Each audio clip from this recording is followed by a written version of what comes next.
Well, it looks like we're going to be watching for some wintry weather, which is going to start to roll in by the time we head into the weekend. Now, most of I-44 and south is going to be thunderstorms, but look at this, freezing rain, sleet, and snow. I'm going to have these details coming up. Plus, authorities filed charges against a Southwest Missouri teacher accused of having sexual contact with a student. And wildfires driven by strong winds race through parts of Colorado. The latest on efforts to get residents to safety. The 4 states' most watched news starts now. Ice and snow have muscled their way into the holiday weekend forecast. This is KOAM News at 10. Doug Heddy joins us with a first look at the weather. Yeah, of course, heading into New Year's, a lot of people travel locally and then also go out and do stuff on Friday night and then Saturday, which is New Year's Day. But we're going to be dealing with this. A lot of sleet, a lot of freezing rain, thunderstorms, Arctic air is going to be rolling in. So big changes by the time we head into the weekend. Thankfully, we don't have to worry about this for about the next 36 hours or so. Today was okay. It was chilly. 35 and 53 were the numbers. We do have some clouds which are starting to increase across the region. We're going to continue to see that trend throughout the overnight hours, but here's the beginnings of our next storm system, which will start to affect us by tomorrow night. It's chilly right now. We're sitting into the upper 30s. Temperatures will actually rise a little bit as we head toward dawn. We really warm up tomorrow, so we're going to look at that and then the Arctic air and wintry weather here in just a bit. See you then. A Golden City, Missouri substitute teacher faces a sex crime charge. That teacher is 22-year-old J.C. Bain Stahl. The Jasper County prosecutor charged Stahl with sexual contact with a student. Probable cause statement says the two exchanged text messages and had sex in the victim's home. You can learn more about this case on our website. That's KOAMnewsnow.com. 2 Kansas women are dead after a fiery crash on Interstate 44 in Oklahoma.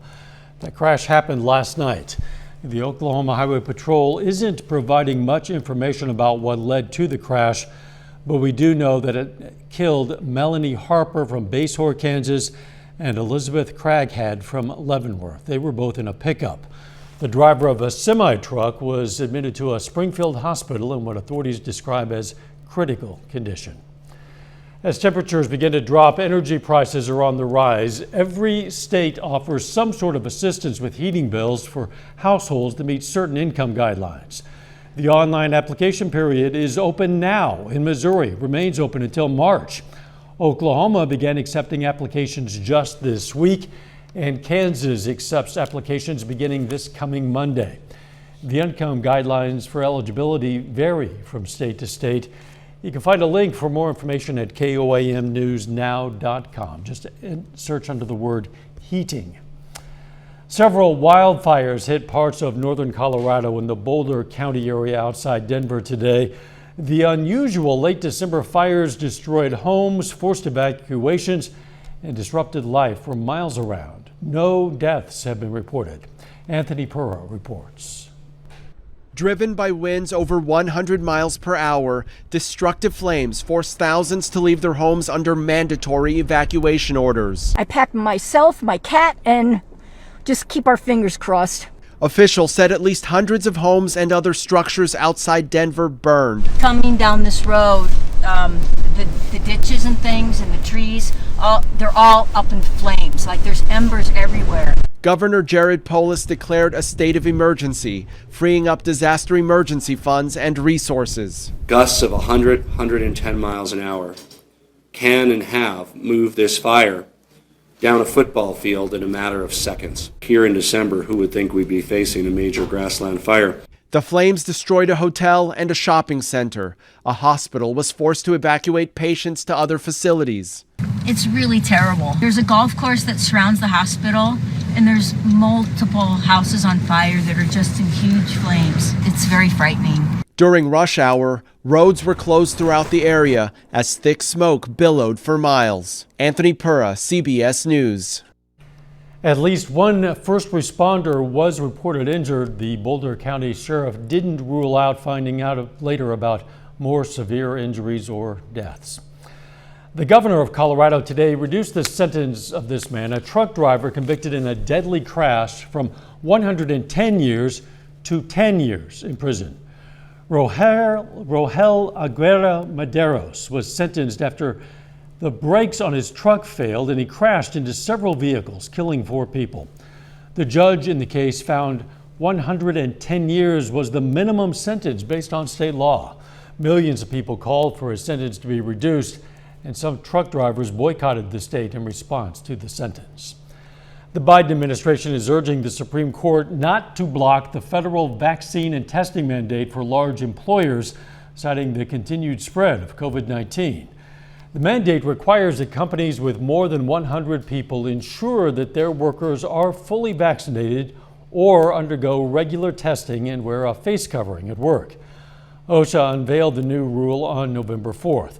The Department of Justice wrote in a filing that the requirement is, quote, saving thousands of lives and preventing hundreds of thousands of hospitalizations. The Justice Department said if the court chooses to block the vaccine requirement, testing and mask mandates should remain in place. The Supreme Court has scheduled oral arguments in the case for January 7th. The Biden administration says it will not begin enforcing the employer mandate until January 10th. An expanded version of the child tax credit is set to expire next month after Congress failed to reach a deal to extend it. The temporary credit has been going out every month since July. Some 35 million eligible families have been able to get up to $300 a month per child and up to $3,600 total. An extension through 2022 was taken out of the Build Back Better bill. A contractor claims working for TikTok caused her to develop post-traumatic stress disorder. Candy Frazier is suing the social media platform and its parent company, ByteDance. Frazier says she worked as a content moderator on the platform and spent 12-hour days reviewing disturbing videos, including ones featuring graphic violence against children and animals. Frazier says the company did not provide adequate protections or psychological support for the moderators. She says the work caused her anxiety, depression, and PTSD. TikTok would not comment on the lawsuit, but in a statement, the company said they, quote, continue to expand on a range of wellness services so that moderators feel supported mentally and emotionally. Still ahead, the Carthage Chamber of Commerce hosts a send-off for its outgoing president, and how you can help make sure your New Year's resolutions stick this time. Voorhees Martucci.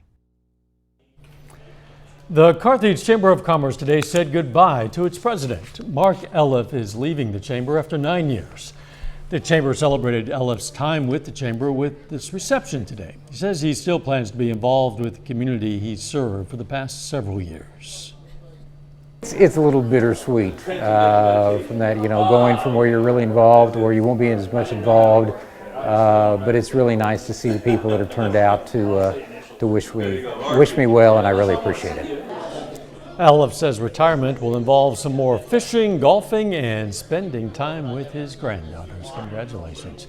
Tomorrow, many of us will make New Year's resolutions. Those resolutions are then typically quickly abandoned, usually within about a month. In fact, the survey says last year, the survey by one poll says people abandoned resolutions in about 32 days to be precise, but you don't have to be a statistic. There are ways to keep your New Year's resolution. According to Jenny Copeland from the mental health service Hope Spring in Joplin, one way is to set a resolution that you're passionate about. You can also just avoid the traditional resolution.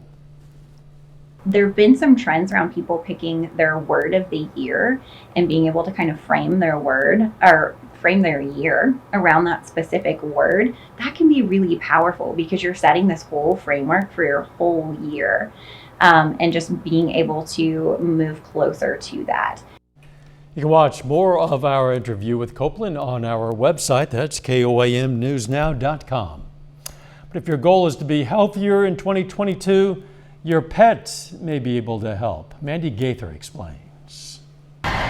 If you hope to ring in a healthier new year, you may find motivation close to home. Letting our pets help us to get healthy is a great way to go. Timma Martin with Best Friends Animal Society says if your goal is to get moving in 2022, your furry friend can help.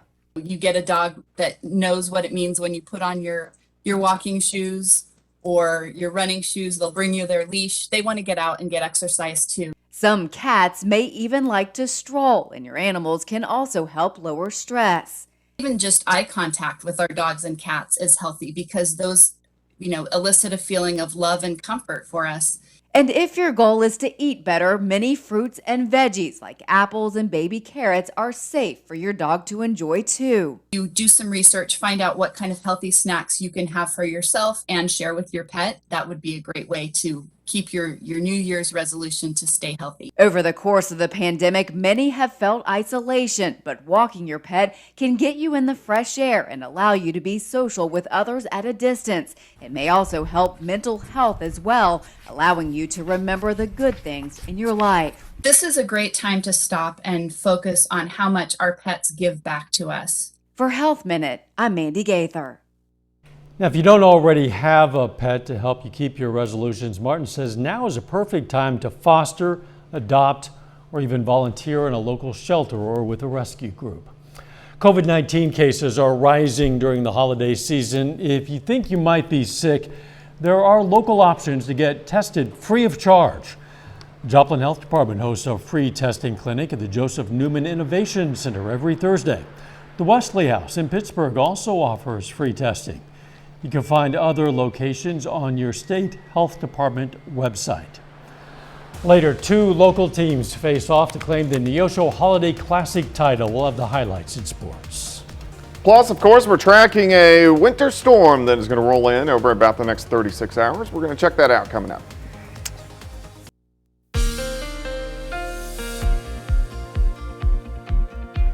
Well, it definitely turned out to be an okay day for us today. A little bit chilly, but we did get some sunshine out there. We're actually going to warm up quite a bit as we head into the daytime hours for us tomorrow. And then things change. Showers, thunderstorms tomorrow night, rain, freezing rain, sleet on Saturday. Our first Arctic blast of the winter. This winter so far has been a piece of cake. No problems whatsoever. Of course, you can get my long-range forecast on my month-long blog. That is KOAMnewsnow.com. All right, nice shot. Indigo Sky Casino and Resort. This is a live shot. Looks good. We are dry right now. 7th and Rangeline, much of the same. It's chilly. It's sitting at 38, but temperatures are going to start to climb as we go through the rest of the overnight hours. We'll at least be into the mid-40s by morning. Few clouds starting to stream in. So clouds are going to thicken up tonight into the daytime hours tomorrow. Here's that next storm system out across southern parts of California. That's the system that will start to roll in as we go through the overnight hours tonight. All right, let's go through time. During the overnight tonight, clouds thicken, temperatures rise. We quickly go through the 50s into the 60s by the time we head into the afternoon. So fantastic day. Your day planner for you, which isn't going to pop up, but we're going to make it up to about 64. Now, let's go into tomorrow afternoon and evening. We'll roll into the evening hours, scattered showers and thunderstorms in our southern counties. So here's 9:30. So when a lot of you are heading out, if you're going out, it's going to be dry, but rain will start to sneak in by the time we hit about midnight. So showers, thunderstorms start to increase as we go through the overnight hours. Northern counties, a little bit of light freezing rain. That's the pink that is popping up. Rain really increases.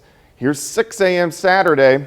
This is all light freezing rain, which increases through the region. And look at that line. It starts dropping to the I-44 corridor by 8:30 in the morning. Heaviest icing in our northwestern counties, but we are going to get some icing as it works through parts of the metro. Then as we go through the rest of the morning hours, you can look at our temperatures. We really drop. Most of the heavy moisture is out of here by noon, and then we just kind of go to freezing drizzle and kind of spitting little snow showers by the time we head into Saturday afternoon. But most of the ice is going to be along and north of I-44. We'll get a little bit south of this. The metro, we may have a few issues, slick spots. It's going to be worse toward Pittsburg, Lamar, Parsons. This is all freezing rain. A glaze, which can make the road slick, a glaze up to 1/4 of an inch. Then this pink, this is all sleet. If we get an inch of sleet, that's equivalent to about 6 inches of snow. So a lot of those little ice pellets that just kind of pack down. So a lot of ice along and north of I-44. Then on Saturday night, we get the back wave that rotates through. This does not look like a big deal, but we're going to get some light snow showers in here Saturday night into Sunday morning. It's also going to be really cold. Temperatures are going to be dropping. 64 tomorrow. We'll drop into the 20s on Saturday, down into the single digits. Saturday night only up to 24 on Sunday. So this is a huge switch, something we haven't had to deal with so far this winter. We all need to be careful, of course, especially on New Year's Eve weekend. Yeah. But boy, if you're traveling north, especially so. Definitely. Thanks, Doug. Coming up in sports, the Missouri Tigers pull off the biggest upset of the year in women's college basketball. And Neosho and McDonald County meet in the Neosho Holiday Classic Championship. Jacob Leonard joins us with that and more next. Doug Head.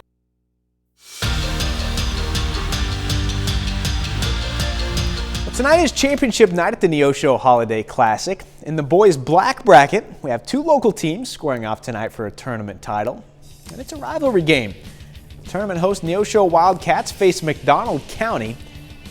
Picking up right where he left off last night, Brock Franklin knocks it down to get the Wildcats going.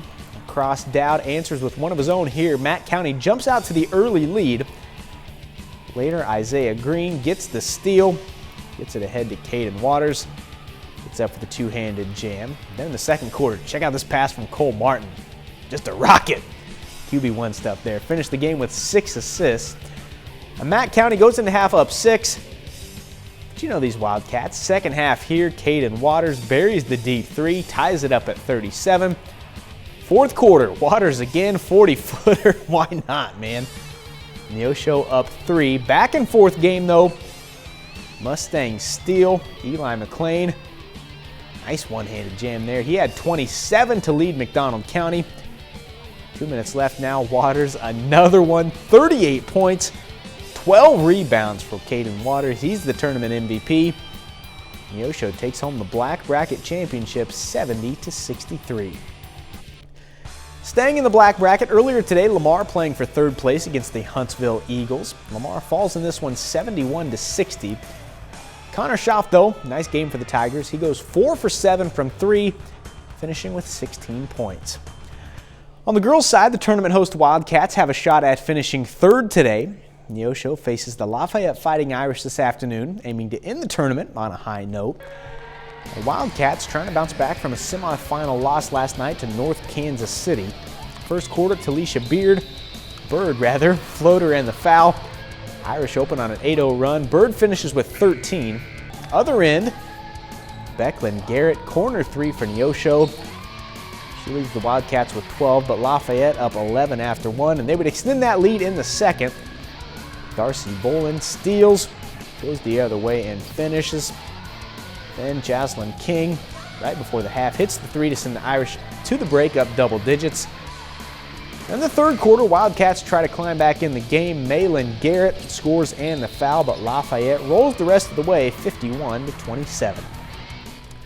The Pittsburg State women returned from the break last night against Tabor College. The Gorillas rolled by the Blue Jays 86-53 in their final non-conference game of the season.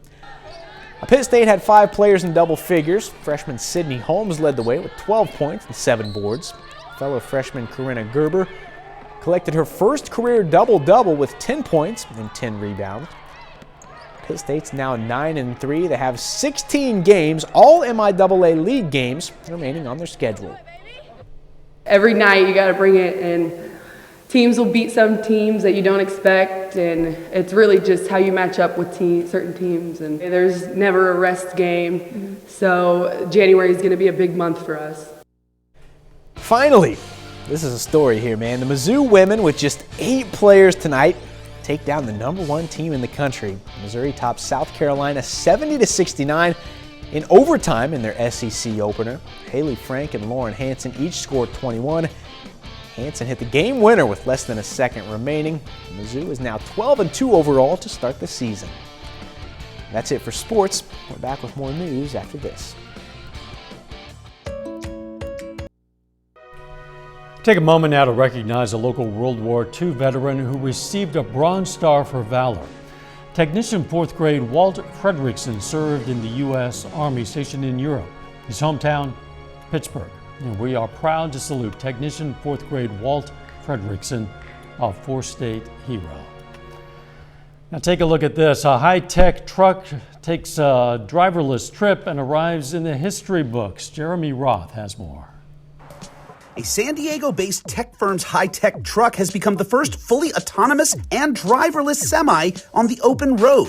Unless you count Optimus Prime or the possessed demon truck from Maximum Overdrive. You know, Maximum Overdrive? With Emilio Estevez and music by AC/DC? Anybody? Fine, I'm showing my age. Okay, back to real life. The company, Too Simple, says their driverless truck made an 80-mile trip from Tucson to Phoenix that was supervised by law enforcement.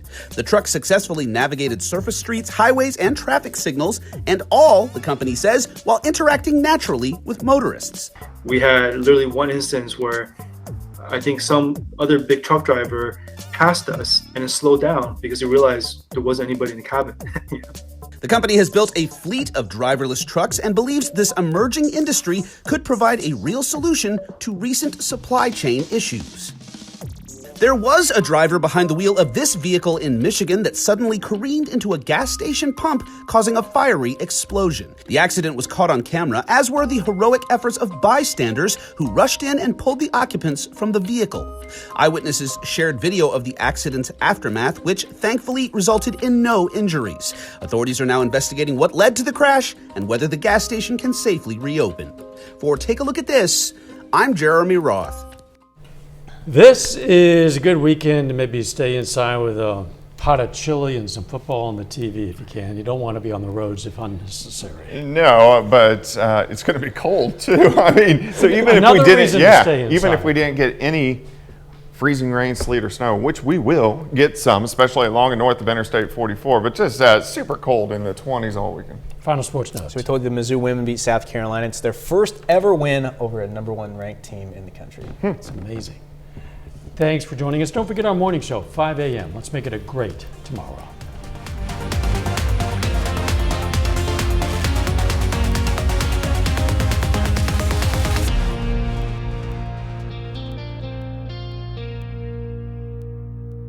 Salon service is provided by the